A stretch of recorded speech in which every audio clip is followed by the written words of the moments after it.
Selamat datang di channel Cik Gentar, jangan lupa subscribe dan klik tombol loncengnya, agar Cik Gentar bisa tumbuh besar dan tidak jadi anak kecil terus, terima kasih. Bab 70. Dalam keadaan kesurupan, David Fred merasa kesadarannya tenggelam dengan cepat, dan sekelilingnya gelap gulita, dia tidak tahu di mana dia berada, dan dia terus berputar tanpa tujuan. Saya tidak tahu sudah berapa lama dalam keadaan ini, sepertinya hanya berlalu sebentar, dan sepertinya telah berlalu selama 1 abad. David Fred merasa kesadarannya berangsur-angsur menjadi lebih jelas. Kemudian, David Fred sepertinya melihat tirai cahaya. Dan masih ada gambar yang berkedip di tirai cahaya. Yang mengejutkan David Fred begitu kesadarannya bergerak, dia dengan cepat ditarik mendekati tirai cahaya di depan layar, lalu langsung masuk.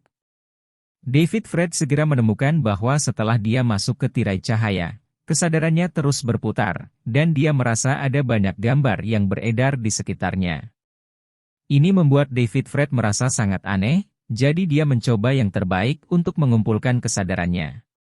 Segera, David Fred menemukan bahwa gambar yang beredar itu adalah adegan yang terjadi ketika dia dan Tang Ying berkelahi. Seperti kamera film di balik tayangan ulangnya rata-rata, dan muncul di depan saya. Di mana tempat ini? Gambar apa ini? David Fred merasa sangat bingung, dan kemudian dia berpikir dengan cepat. Tiba-tiba, David Fred menyadari bahwa roh primordialnya melakukan perbaikan sendiri, dan terintegrasi dengan pengalaman melawan Tang Ying sebelum. Setelah menyadari hal ini, David Fred segera mengumpulkan kesadaran spiritualnya, dengan hati-hati mengamati proses pertempuran dengan Tang Ying, dan menguraikan setiap langkah dan tindakan di dalamnya. Gambar layar cahaya juga memiliki fungsi replay magis, memungkinkan David Fred memahami setiap gerakan halus yang dia lakukan selama pertempuran dengan Tang Ying, bahkan termasuk reaksi psikologisnya.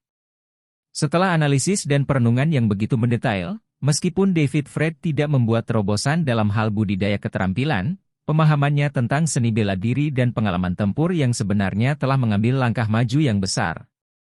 Kesempatan seperti itu, bagi David Fred, jelas merupakan keberuntungan, berkah tersembunyi. Karena ini adalah pengalaman tempur yang berharga yang tidak peduli seberapa keras Anda berlatih, Anda tidak dapat memahaminya. Hanya pada persimpangan hidup dan mati, seseorang dapat tiba-tiba memahami arti sebenarnya dari seni bela diri ini. Jadi David Fred sangat ingin belajar, menyerap nutrisi. Tanpa sadar, David Fred akhirnya menyerap pengalaman yang tak ternilai ini dan mengintegrasikannya, yang membuatnya tiba-tiba merasa tercerahkan. David Fred percaya bahwa jika dia masih memiliki kesempatan untuk melawan Tang Ying, atau master seni bela diri di levelnya, dia sudah cukup percaya diri untuk mengalahkan mereka dengan mudah, dan dia bahkan tidak akan terluka lagi. Namun saat ini, bayangan di depannya tiba-tiba menjadi buram, beriak seperti riak air, lalu menghilang. Dan kesadaran David Fred tiba-tiba dikelilingi oleh kumpulan cahaya putih, berputar terus-menerus. Berputar, David Fred merasa pikirannya menjadi jernih, dan kemudian dia merasa kesadarannya telah pulih dan berada di bawah kendalinya. Jadi David Fred menyesuaikan keadaannya, lalu perlahan membuka matanya. Begitu dia membuka matanya, David Fred menemukan bahwa dia sudah berada di ruangan yang benar-benar asing. Dan itu tergeletak di tempat tidur memancarkan aroma yang elegan. David Fred tanpa sadar mengangkat matanya dan melihat sekeliling, dan menemukan bahwa selain tempat tidur besar, ada rak buku besar dan meja mahoni di dalam ruangan, dan ada meja rias sederhana di samping tempat tidur dengan beberapa. Tidak banyak perempuan.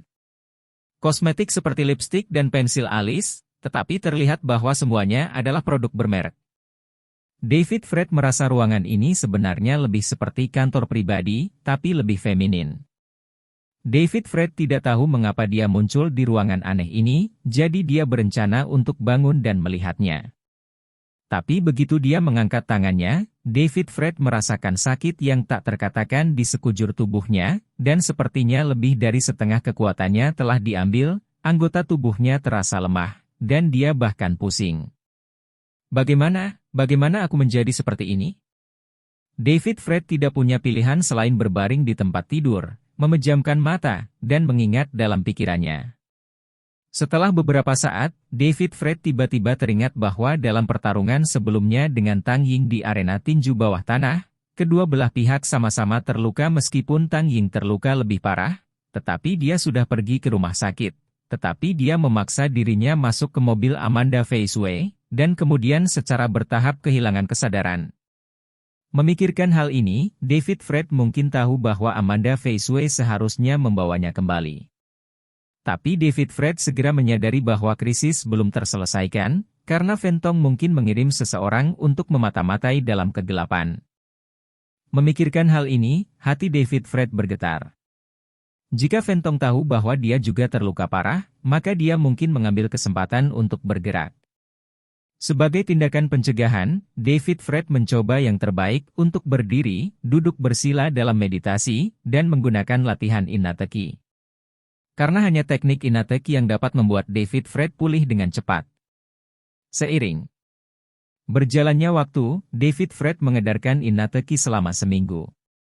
Kemudian David Fred melatih dantian Ki-nya, merasa sebagian besar lukanya telah pulih, jadi dia perlahan berhenti. David Fred membuka matanya dan hendak melompat dari tempat tidur dan menggerakkan anggota tubuhnya yang kaku. KL1K.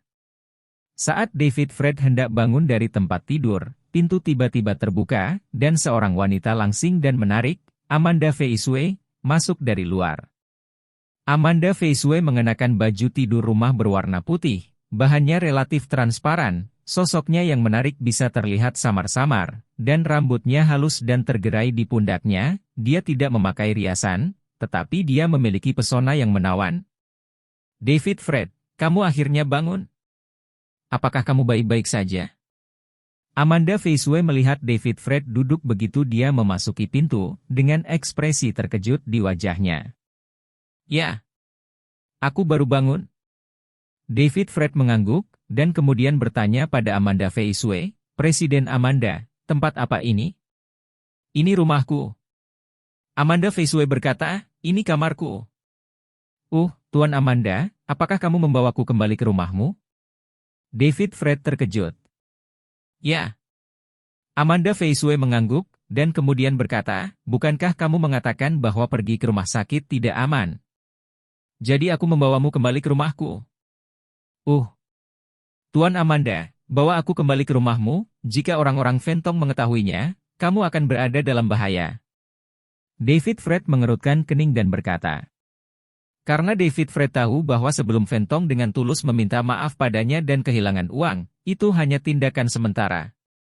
Bos Jiang Bei seperti Fentong semuanya seperti rubah tua, jadi bagaimana mereka bisa dengan mudah menundukkan kepala padanya?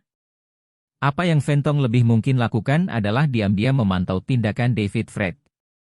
Aku tidak takut. Amanda Faisue menjawab seperti ini, omong-omong, kami juga memprovokasi Fentong, dan sekarang kami berbagi suka dan duka. Tidak peduli seberapa berbahayanya, kami akan melakukannya tidak masalah. Tapi jika Fentong tahu bahwa kamu membawaku ke sini, itu akan berdampak buruk bagimu dan keluargamu. David Fred masih khawatir. Tidak apa-apa. Ini kediaman pribadiku, dan aku biasanya tinggal sendiri. Keluargaku tidak tinggal di sini. Mereka semua ada di ibu kota. Amanda Faisue menjelaskan, lalu berkata, dan tempat tinggalku adalah yang tinggi, kompleks villa ujung memiliki kontrol akses. Tidak mudah bagi orang-orang Fentong untuk masuk. Berbicara tentang ini, Amanda Faisue berkata lagi, jika Fentong benar-benar ingin melakukan sesuatu, dia pasti sudah melakukannya sejak lama. Kurasa dia memperlakukanmu dengan sangat baik. Dia memiliki banyak keberatan. Jadi paling banyak dia mengawasi kita secara diam-diam, jadi jangan terlalu khawatir. Baiklah kalau begitu. David Fred mengangguk. Dia merasa bahwa analisis Amanda Faisue masuk akal, dan lalu bertanya padanya, Tuan Amanda, sudah berapa lama saya tertidur? Kamu telah berbaring selama sehari semalam. Amanda Faisue mengatakan ini, lalu berkata, kamu pasti lapar. Aku sudah memasak bubur sapi, yang sangat baik untuk pemulihan tubuhmu. Aku akan membuatkanmu makan sekarang. Setelah mengatakan ini, Amanda Faisue berbalik sekitar keluar dari kamar tidur. Tidak lama kemudian, Amanda Fei-Sui kembali dengan semangkuk bubur sapi yang mengepul di tangannya. Memegang semangkuk bubur daging sapi, Amanda Fei-Sui membungkuk ke sisi David Fred. "Ayo, minum semangkuk bubur ini dulu." "Oh." David Fred mengangguk, siap mengulurkan tangan untuk mengambil semangkuk bubur daging sapi. "Biarkan aku memberimu makan," kata Amanda Fei-Sui. Tidak perlu. "Aku bisa makan sendiri," kata David Fred buru-buru. "Kamu terluka sangat parah, kamu baru bangun sekarang. Ini tidak cocok untuk berolahraga, biarkan aku memberimu makan." Amanda Fei-Sui tidak bisa menahan diri untuk tidak duduk di samping David Fred, mengambil sendok, dan membawa bubur daging sapi ke mulutnya. "Ayo, buka mulutmu." David Fred sedikit malu, tapi Amanda Fei-Sui sangat proaktif, dia terlalu malu untuk menolak, jadi dia dengan jujur membuka mulutnya untuk makan bubur. Amanda Fei-Sui memberi makan David Fred sesendok demi sesendok, seperti wanita kecil yang peduli dengan suaminya. Saat David Fred sedang minum bubur, dia bisa mencium aroma samar dari tubuh Amanda Fei-Sui. Aroma lembut ini sangat bagus, dan Amanda Fei-Sui mengenakan baju tidur tipis, dan duduk di sebelah David Fred, keduanya hampir meringkuk bersama. Hal yang paling menarik adalah mata David Fred miring tanpa sadar, dan dia bisa melihat pemandangan indah Amanda Fei-Sui, yang sangat indah. Jadi hidung David Fred tidak bisa menahan diri untuk tidak bergerak beberapa kali, dan kemudian dia merasakannya. "Pemanasan tubuh ketika saya bangun, ada semacam reaksi fisiologis." "David Fred, ada apa denganmu? Apakah kamu merasa tidak enak badan?"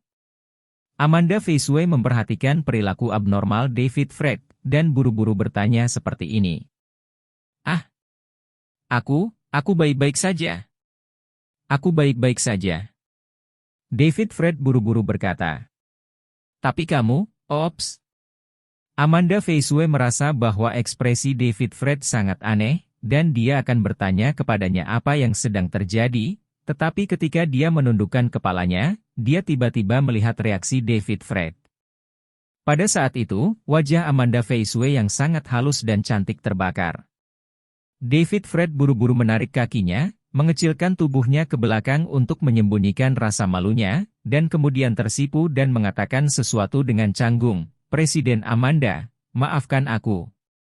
Aku tidak melakukannya dengan sengaja." "Kamu tidak melakukannya dengan sengaja?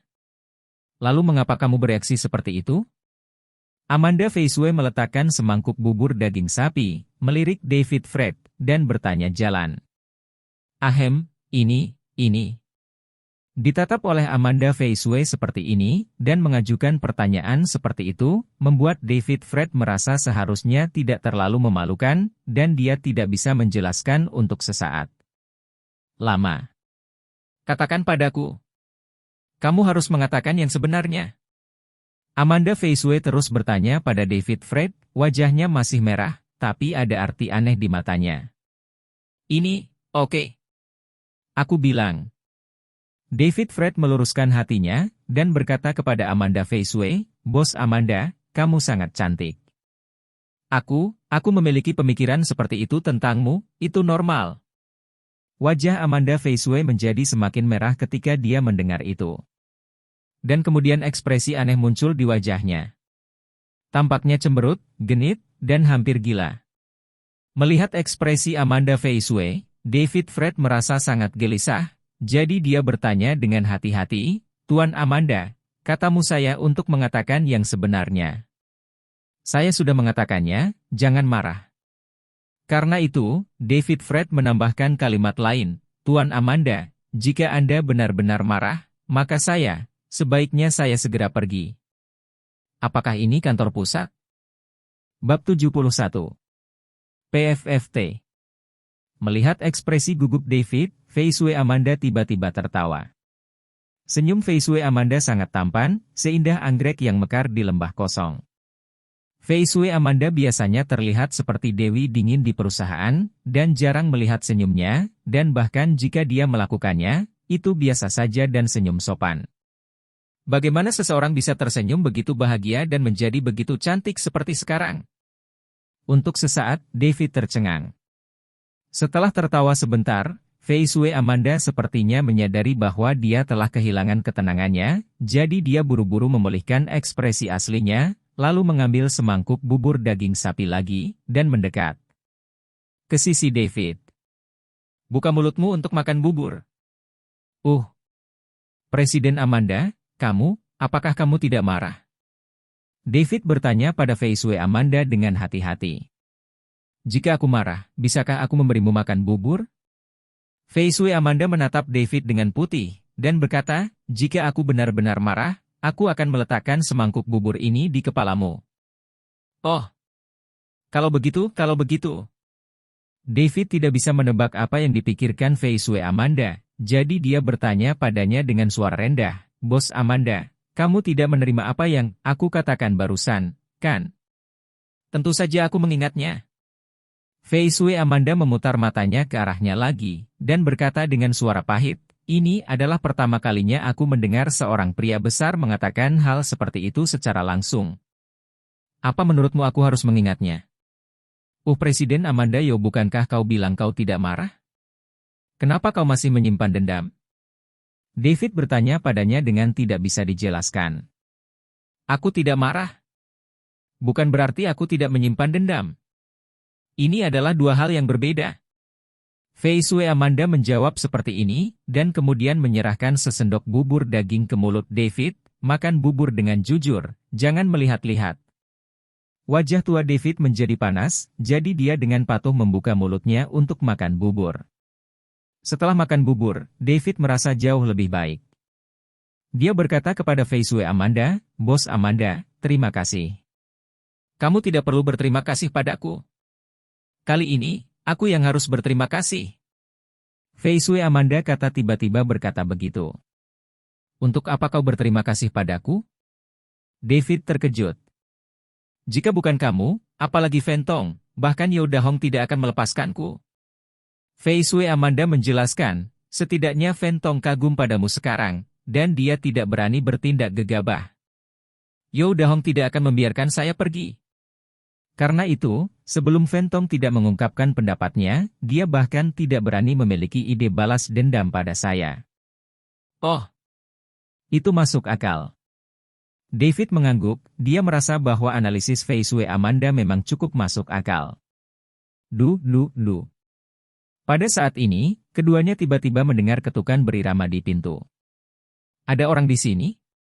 David terkejut, dia pikir itu adalah kunjungan teman atau anggota keluarga Fei Shui Amanda. Tidak. Hanya sedikit orang yang tahu tentang kediaman pribadiku. Ekspresi Fei Shui Amanda berubah, dan kemudian dia berdiri, aku akan keluar dan melihat siapa itu. Setelah mengatakan ini, Fei Shui Amanda berjalan keluar, dan kemudian dia melihat keluar melalui lubang intip. Tiba-tiba, wajah Fei Shui Amanda berubah drastis. Dan dia bergegas kembali ke kamar tidur, dan berkata kepada David, di luar ada Fentong dan pengawalnya, juga Yeo Dahong. Apakah mereka menemukan tempat ini? Di sini? David terkejut. Aku juga tidak tahu.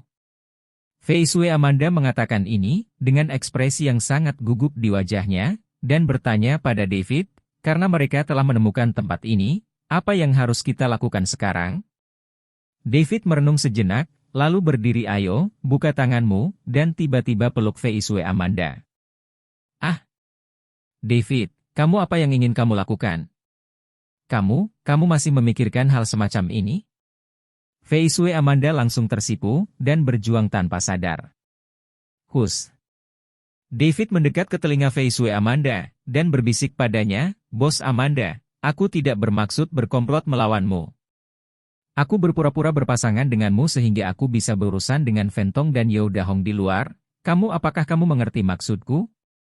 Mendengar apa yang dikatakan David, Fei Shui Amanda berpikir cepat, dan segera mengerti. Jadi Fei Shui Amanda mengangguk, tersipu dan berbisik, dimengerti. Bos Amanda, kamu punya untuk bekerja sama denganku dengan baik, dan kau tidak boleh menunjukkan kakimu.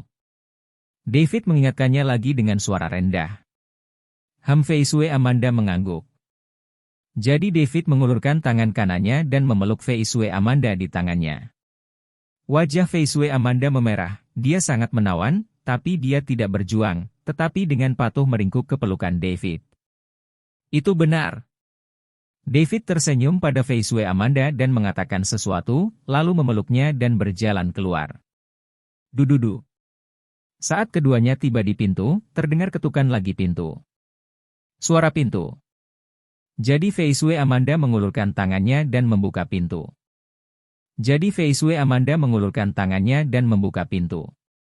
Ada 3 orang berdiri di luar pintu, mereka adalah Fen Tong, orang kepercayaannya You, dan You Dahong. Ketika 3 orang di luar pintu melihat pintu terbuka dan David dan Fei Shui Amanda muncul dalam pelukan, mereka semua menunjukkan keheranan dan ekspresi aneh di wajah mereka. Fen Tong, khususnya, menatap David dengan mata terbelalak, dengan ekspresi tidak percaya. Dan You, yang berada di samping Fen Tong, juga memata-matai dengan hati-hati, seolah-olah dia diam-diam mencari petunjuk. You Dahong memusatkan perhatiannya pada Fei Shui Amanda. Karena Fei Shui Amanda terlihat begitu cantik dan memikat, You Dahong diam-diam menelan ludah. Bos Fen, bagaimana kamu menemukan tempat ini? Sebelum mereka bertiga dapat berbicara, David sudah bertanya langsung kepada Fen Tong. Aku di sini untuk mengunjungi Tuan David. Setelah tertegun sejenak, Fen Tong dengan cepat bereaksi, lalu berkata, benarkah? Kamu ingin melihat apa yang terjadi denganku, kan? Kata David terus terang. Tidak. Tuan David, jangan salah paham, kami benar-benar di sini untuk mengunjungi Anda omong-omong, saya juga mengirimi Anda uang. Fen Tong buru-buru menjelaskan, lalu mengeluarkan 2 kartu dari tubuhnya, satu persatu kartu hitam dan kartu emas diserahkan kepada David. Tuan David, saya memberikan ini untukmu. David tidak mengambilnya, tetapi bertanya kepada Fen Tong, Bos Fen, mengapa kamu beri saya 2 kartu? Oh, yang hitam adalah kartu hitam Centurion Ban. Ada 500 juta dana di dalamnya. Dan yang emas adalah kartu nama pribadi Fen. Fen masih memiliki banyak bisnis di Jiangbei dan Cina Timur, terutama industri hiburan. Jika Tuan David tertarik, dia dapat menggunakan kartu ini untuk bermain di industri apapun di bawah komando Fen tidak hanya gratis, tetapi dia juga dapat menikmati perlakuan tertinggi. Fen Tong buru-buru menjelaskan kepada David lewat sini. David mengambil kartu Bank Centurion hitam di tangan Fen Tong, tetapi bukan kartu emas, dan berkata, saya telah menerima uangnya, tetapi kartu emas ini, saya. Tapi kata-kata David masih belum selesai berbicara, Fei Shui Amanda dalam pelukannya mengulurkan tangannya, mengambil kartu emas di tangan Fen Tong, dan kemudian melirik David dengan genit, sayang, jarang Bos Fen memiliki pemikiran seperti itu, kita harus. Anda harus memberinya wajah. Juga, saya mendengar bahwa Bos Fen memiliki beberapa kota hiburan di bawah komandonya, dan semuanya adalah kota kelas atas. Saya tidak berani mengatakannya di tempat lain, tetapi di Jiangbei dan Cina Timur, nilainya pasti yang tertinggi. Mendengar apa yang dikatakan Fei Shui Amanda, Fen Tong juga memperkenalkan dengan senyum di wajahnya, Tuan David, jika Anda punya waktu, Anda bisa pergi bermain dengan Nona Amanda, jadi Anda tahu saya tidak terlalu banyak bicara. Baiklah kalau begitu. Jika aku punya waktu lain hari, aku akan mengajaknya bermain bersama.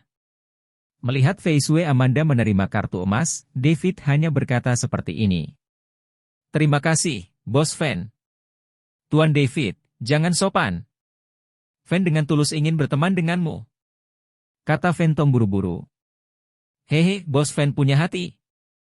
David tersenyum, lalu bertanya pada Fen Tong Dao, karena Bos Fen ingin berteman dengan Tang Ying dan menyodok kakinya, apa yang akan dilakukan Bos Fen? Baiklah.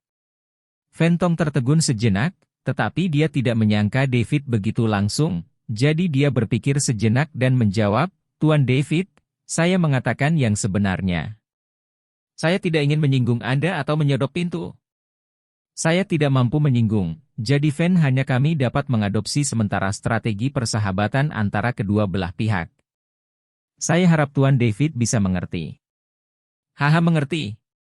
Mengerti.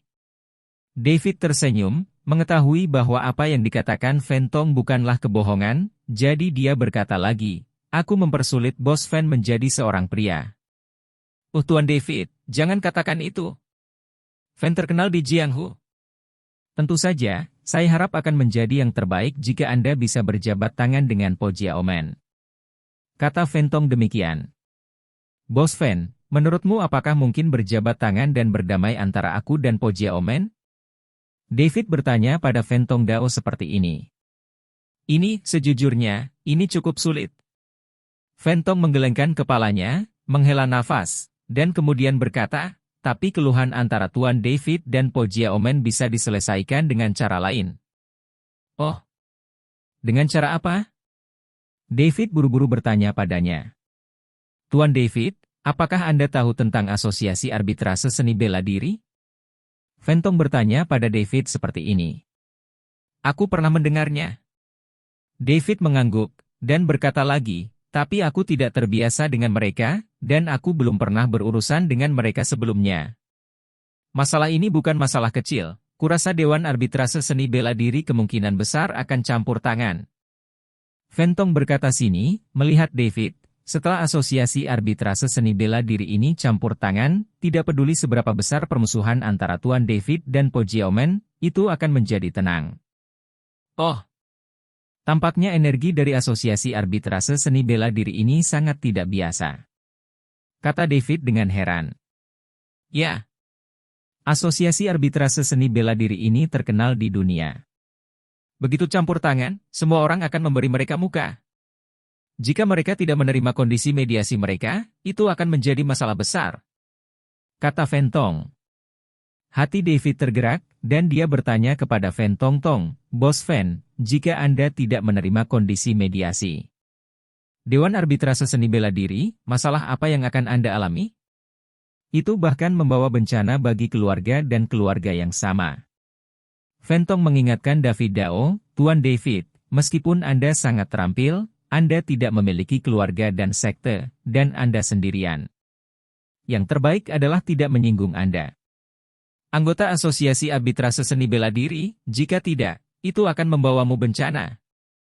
Bab 72. Oh, jadi begitu. David mengangguk, dan dia menemukan bahwa apa yang dikatakan Fan Tong tentang Dewan Arbitrase Seni Bela Diri sebenarnya persis sama dengan Ding Wei. Tampaknya Asosiasi Arbitrase Seni Bela Diri ini sebenarnya bukan organisasi biasa. Fan Tong tampak serius, dan berkata kepada David, Fan telah berjuang di dunia selama beberapa dekade, dan telah melihat banyak orang jenius naik dan turun. Saya harap Tuan David harus ingat kayu itu indah di hutan, dan angin akan bertiup hancurkan. Aku tahu. Terima kasih, Bos Fan, atas pengingatmu. Melihat kata-kata kebenaran Fan Tong yang langka pada dirinya sendiri, David berterima kasih padanya. Tuan David, aku memberitahumu ini karena aku harap kamu bisa berkembang lebih baik. Fan Tong berkata pada David lagi. Bos Fan, izinkan saya mengajukan pertanyaan, kata David tiba-tiba. Tuan David, apa yang ingin kamu tanyakan? Tanyakan saja. Fan Tong buru-buru menjawab. Mengapa kamu ingin aku berkembang dengan baik? David bertanya pada Fan Tong seperti ini. Hehe, pertanyaan Tuan David benar-benar tajam. Fan Tong tersenyum, lalu berkata. Dengan serius, jika Anda ingin bertahan hidup di Jianghu, ada prinsip bertahan hidup yang sangat penting, yaitu mereka yang mengetahui urusan saat ini adalah yang terbaik. Di sini, Fan Tong berhenti sejenak, dan melanjutkan, Fan dapat dianggap sebagai orang dengan pengalaman yang kaya. Bakat hebat seperti Tuan David jelas bukan sesuatu di kolam renang, dan tidak mungkin kalah dengan orang lain. Karena tidak mungkin untuk merekrut, mengapa tidak berinisiatif untuk bekerja sama dengannya? Jika Anda berteman, jika Anda memiliki teman seperti Anda, itu akan menjadi pintu tambahan. Haha, Bos Fan, apa yang Anda katakan cukup jujur. David tertawa dan berkata kepada Fan Tong, Bos Fan, karena kamu tega jika kamu berteman denganku, maka tentu saja aku tidak akan mempersulitmu. Bagus bagi kita untuk bergaul satu sama lain.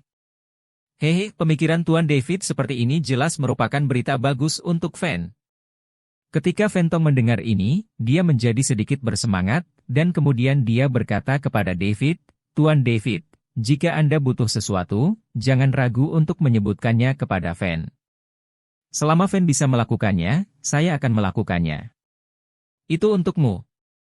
"Oh, jika ada sesuatu yang membutuhkan bantuan Bos Fen, aku akan datang kepadamu."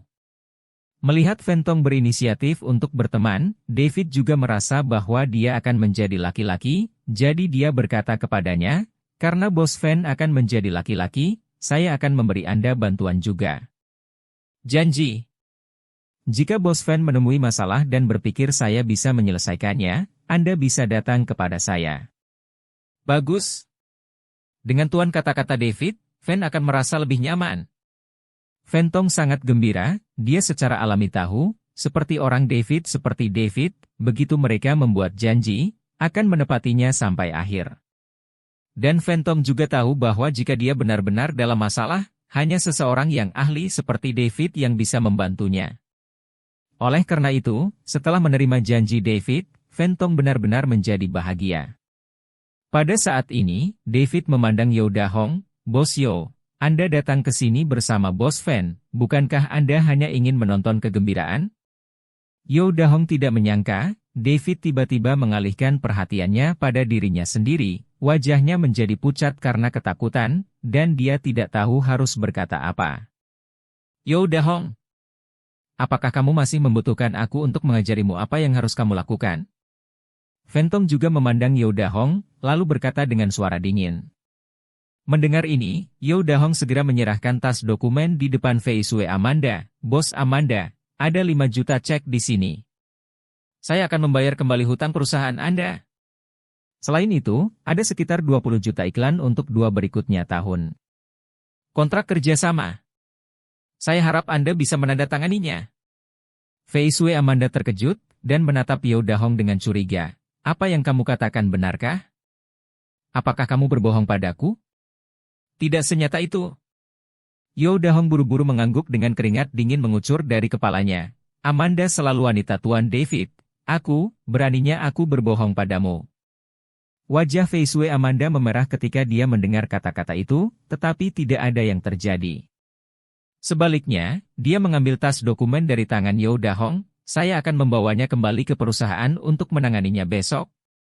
Melihat Fei Sui Amanda menerima dokumen itu Yo Dahong merasa lega dan melepaskan. Dengan suara rendah, dia berkata dengan senyum di wajahnya, "Presiden Amanda, jika Anda ingin memperluas bisnis Anda di masa depan, jangan ragu untuk menghubungi saya. Saya juga punya banyak koneksi." "Benarkah?" "Aku akan mempertimbangkannya." Fei Sui Amanda mengangguk. Pada saat ini, David berkata kepada 3 orang di luar pintu, "Maaf, Tuan Amanda dan saya harus beristirahat." "Oh, saya mengerti. Saya mengerti." Fentong mengerti, dan segera berkata dengan tersenyum, "Kalau begitu kita akan segera pergi, Tuan David dan Tuan Nona Amanda, istirahatlah dengan baik."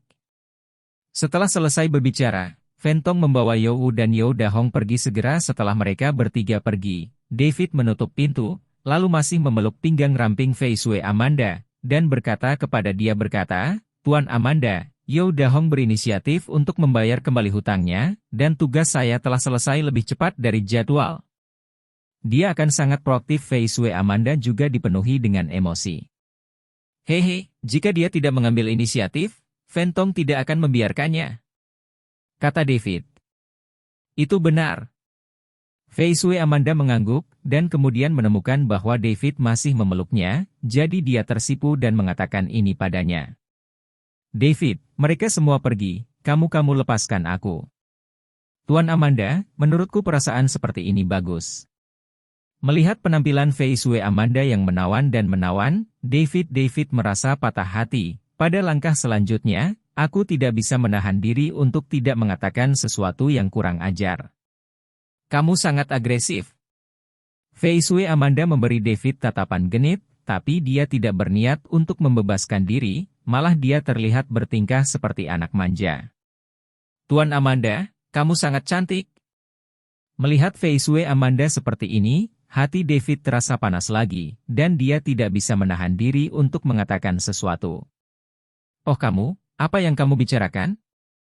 Fei Shui Amanda menjadi semakin pemalu dan menundukkan kepalanya. Karena Fei Shui Amanda merasa bahwa perasaan meringkuk di pelukan David sangat hangat, nyaman dan indah. Melihat ini, David mau tidak mau mengulurkan tangan untuk mengangkat dagunya. Tubuh Fei Shui Amanda bergetar, dan tiba-tiba menyadari apa yang ingin dilakukan David. Dia tidak menolak, tetapi menutup matanya. David menjadi semakin bersemangat, dan hendak mendekat. Tapi pada saat ini, David tiba-tiba mendengar ponselnya di kamar tidur Fei Shui Amanda berdering. "David, teleponmu berdering." Mendengar telepon berdering, Fei Shui Amanda juga terbangun dari keadaan bingung dan tergila-gila. David tidak bisa menahan sedikit kesal, tapi Fei Shui Amanda mendorongnya pergi dan jawab telepon dulu. "Oke." David tidak punya pilihan selain melepaskan Fei Shui Amanda dan kembali ke kamar tidur. Mengangkat telepon, dia menemukan bahwa Ding Wei menelepon. David melihat kembali ke Fei Shui Amanda dengan sedikit rasa bersalah, dan merasa lebih bersalah ketika dia melihat bahwa dia juga menatapnya. Jadi David mengangkat teleponnya dan berjalan menuju kamar mandi. Melihat tindakan David, hati Fei Shui Amanda bergetar, dan dia memikirkan sesuatu. Tapi David sudah masuk ke kamar mandi, menutup pintu, menekan tombol jawab, dan merendahkan suaranya, "Kakak Wei, ada apa?" Ding Wei di ujung telepon bertanya langsung kepada David, "David, di mana kamu sekarang?" Aku di rumah." David buru-buru berkata. "Omong kosong. Aku tepat di luar kamarmu, dan tidak ada yang menjawab ketika aku mengetuk pintu." "Kamu sama sekali tidak di rumah," kata Ding Wei segera. "Oh. Aku baru saja keluar untuk membeli sesuatu di luar komunitas." David terkejut, lalu menjelaskan seperti ini. "Oke. Aku tidak akan berbicara omong kosong denganmu lagi. Di mana kamu sekarang? Aku akan segera menjemputmu," kata Ding Wei langsung. Aku kembali sekarang." "Saudari Wei, tunggu saja di sana." David terkejut, dan buru-buru berkata. "Oh. Ini mendesak, aku tidak sabar." Ding Wei berkata dengan cemas. "Kakak Wei, kenapa terburu-buru?" David buru-buru bertanya pada Ding Wei. "Mari kita bicarakan saat kita bertemu." Ding Wei berkata kepada David, dan kemudian bertanya kepadanya, "Kirimi aku lokasimu sekarang, dan aku akan segera menjemputmu." "Hah? Bukankah kamu bilang kamu berada di luar komunitas? Kenapa kamu pergi ke Taman David Ding?" Setelah melihat lokasi yang dikirim oleh David, Ding Wei tidak bisa menahan diri untuk menanyakannya dengan aneh. "Oh, aku bertemu dengan seorang teman yang tinggal di Taman David Ding, jadi aku datang ke sini untuk bermain dengannya." David buru-buru menjelaskan. "Oke. Kalau begitu aku akan menjemputmu sekarang." "Tunggu saja aku di sana, jangan lari." Ding Wei tidak berpikir terlalu banyak, dan langsung menutup telepon setelah mengatakan ini. "Apa yang harus aku lakukan sekarang?" David membuka pintu kamar mandi dengan cemas, dan kemudian melihat Fei Shui Amanda berdiri di depan pintu. "Bos Amanda, kamu ingin menggunakan kamar mandi?" David terkejut, dan buru-buru bertanya pada Fei Shui Amanda seperti ini. Fei Shui Amanda menggelengkan kepalanya, lalu menatap David dan bertanya, "Siapa dia?" Dia tuan tanahku." David tidak menyangka Fei Shui Amanda akan mendengar dia mengobrol dengan Ding Wei, jadi dengan tergesa-gesa, dia menjawab seperti ini. "Tuan tanah?" Fei Shui Amanda memandang David dengan ekspresi aneh, "Bukankah itu nyonya rumah?" "Ya." David hanya bisa menganggukkan kepalanya. Fei Shui Amanda bertanya pada David lagi, "Kamu nyonya rumah, kamu pasti sangat cantik, kan?" Jujur saja dia benar-benar terlihat tidak buruk. David tidak punya pilihan selain menjawab seperti ini. "Itu benar. Kalau begitu aku ingin melihatnya." Fei Shui Amanda segera berkata lagi. "Ah, Bos Amanda, tidak perlu untuk ini, kan?" David merasa lebih bersalah. "Tentu saja perlu." Fei Shui Amanda memandang David dan berkata, mungkin aku akan sering mengunjungi tempatmu di masa depan. Jika aku bahkan tidak mengenal pemiliknya, itu akan buruk. Ini. David semakin panik, aku tidak tahu harus berbuat apa untuk sementara waktu. Kamu tidak ada hubungannya dengan nyonya rumah ini, kan? Melihat penampilan David, Fei Shui Amanda mau tidak mau bertanya lagi padanya. Tentang pertanyaan ini seperti ini. Kulit kepala David meledak, hatinya tenggelam, dan dia akan memberitahu Fei Shui Amanda tentang hubungannya dengan Ding Wei. Oke. Aku bercanda denganmu, kamu tidak perlu memberitahuku. Kamu tidak perlu menjelaskan apapun kepadaku. Fei Shui Amanda tiba-tiba melambaikan tangannya, lalu berkata kepada David, aku bahkan lebih mempercayai penilaianku sendiri. Bukankah dia ingin datang ke sini untuk menjemputmu? Aku akan pergi bersamamu, dan begitu aku melihatnya, aku akan mengerti semuanya. Kemudian Fei Shui Amanda berkata kepada David, sebaiknya kau menunggunya di luar gerbang kompleks villa, dan aku akan mengganti bajuku. Keluar saja. Setelah mengatakan ini, Fei Shui Amanda mendorong David keluar dari kamar, lalu berbalik dan menutup pintu. Oh, ini masalah besar. David menghela nafas tak berdaya, dan kemudian bergumam, aku seperti ini. Bajingan.